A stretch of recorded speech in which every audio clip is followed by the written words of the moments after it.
ছড়িয়ে পড়েছে উপাধ্যক্ষের মৃত্যুর ভিডিও, আলোচনায় জোর করে পদত্যাগ।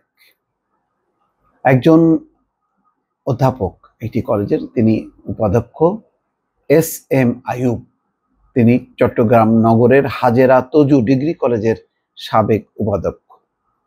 তার মৃত্যু নিয়ে একটি শোকাবহ ঘটনা ঘটেছে, যে তার মৃত্যুর পর তাকে স্ট্রেচারে করে নিয়ে যাওয়া হচ্ছে।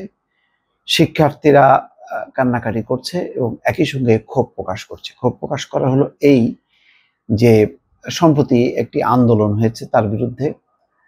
এই উপাধ্যক্ষের নাম হচ্ছে এস এম আইয়ুব, এবং জোর করে তাকে পদত্যাগপত্রে স্বাক্ষর করানো হয়।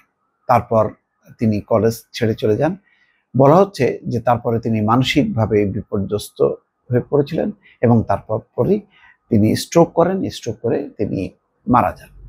সেই ঘটনার একটি রিপোর্ট প্রথম আলোতে প্রকাশ পেয়েছে। দর্শক খেয়াল করবেন যে 5ই আগস্ট রাজনৈতিক পট পরিবর্তনের পর বেশ কিছু শিক্ষা প্রতিষ্ঠানের যারা প্রধান ছিলেন, প্রধান শিক্ষক বা অধ্যক্ষ, উপাধ্যক্ষ, এই পর্যায়ের যারা, তাদের অনেককে জোর করে শিক্ষা প্রতিষ্ঠান ছাড়তে বাধ্য করা হয় বা তাদের উপর এমন চাপ তৈরি করা হয় অসম্মানজনক, এবং সেক্ষেত্রে কলেজের এক দল শিক্ষার্থী অংশ নিয়েছে, তার সাথে আবার যুক্ত হয়েছে বাইরের লোকজন। সব মিলিয়ে একটা খুবই অসুস্থকর একটা পরিবেশ তৈরি করা হয়েছে এবং অনেক শিক্ষক লাঞ্ছনা গঞ্জনার মধ্য দিয়ে বিদায় নিয়েছে। এখন এই সমস্ত যারা বিদায় নিয়েছে তাদের দায় দায়িত্ব কতটুকু জানি না। তারা রাজনৈতিক নিপীড়নের শিকার হলেন, নাকি তারা সত্যি সত্যি এমন কর্মকাণ্ড করেছেন গত 15 বছরে, তার কারণে তারা এই পরিণতি পেয়েছেন, সেটা জানি না। কিন্তু তারপরেও একটা সরকারের নির্দেশনা ছিল যে কাউকে জোর করে পদত্যাগ করানো যাবে না। যদি কারো বিরুদ্ধে অভিযোগ থাকে তাহলে শিক্ষা মন্ত্রণালয় বা আইন প্রয়োগকারী সংস্থাকে জানাবে, তারা যথাযথভাবে বিষয়টি দেখবে, তারপরে ব্যবস্থা নেবে। কিন্তু না, সেটি হয়নি। সেখানে খুবই উৎসাহী একদল শিক্ষার্থী এবং তার সঙ্গে বহিরাগতরা এসে এমন পরিস্থিতি তৈরি করেছে, ফলে দেশের অনেক শিক্ষা প্রতিষ্ঠানের প্রধানরা তারা তাদের প্রতিষ্ঠান ছেড়ে চলে গেছেন। তো এরকমই একটি ঘটনায় উপাধ্যক্ষ এস এম আইয়ুব মারা গেছেন। এখানে বলা হচ্ছে যে চারপাশে আহাজারি করছেন স্বজন, সহকর্মী ও শিক্ষার্থীরা।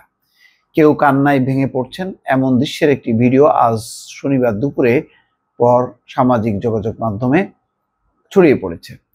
ফেসবুকে শিক্ষার্থীরা তাদের শিক্ষকের সঙ্গে স্মৃতি নিয়ে নানা মন্তব্য করেছেন। রসায়নের অধ্যাপক এস এম আইয়ুব, 59 বছর বয়স, হৃদরোগে আক্রান্ত হয়ে আজ বেলা 11:30টার দিকে নগরের একটি বেসরকারি হাসপাতালে মারা যান। এরপর কলেজের উপাধ্যক্ষ পদ থেকে তাকে জোর করে পদত্যাগ করানোর বিষয়টি নিয়ে আলোচনা শুরু হয়। শোক জানানোর পাশাপাশি শিক্ষার্থীরা ক্ষোভ প্রকাশ করেছেন। প্রাক্তন শিক্ষার্থী ও কলেজ শিক্ষকদের সঙ্গে কথা বলে জানা গেছে, বেতন কমানো, আইডি কার্ড প্রদান সহ 4 দফা দাবিতে গত 23 এবং 24শে সেপ্টেম্বর বিক্ষোভ করেন কলেজের একদল শিক্ষার্থী। 24শে সেপ্টেম্বর পদত্যাগপত্র লিখে জোর করে তাকে সই করানো হয়। এরপর সেদিনই অসুস্থ হয়ে পড়েন 33 বছর ধরে ওই কলেজের শিক্ষকতা করা এই অধ্যাপক। সেদিনের পর থেকে আর কলেজে শ্রেণী কার্যক্রমে অংশ নেননি তিনি। অধ্যাপক এস এম আইয়ুবের মৃত্যুর বিষয়ে তার ভাগ্নে মোফাজ্জল হাসান বলেন, আজ সকাল 8:30টার দিকে হঠাৎ তার মামা অসুস্থ হয়ে পড়েন।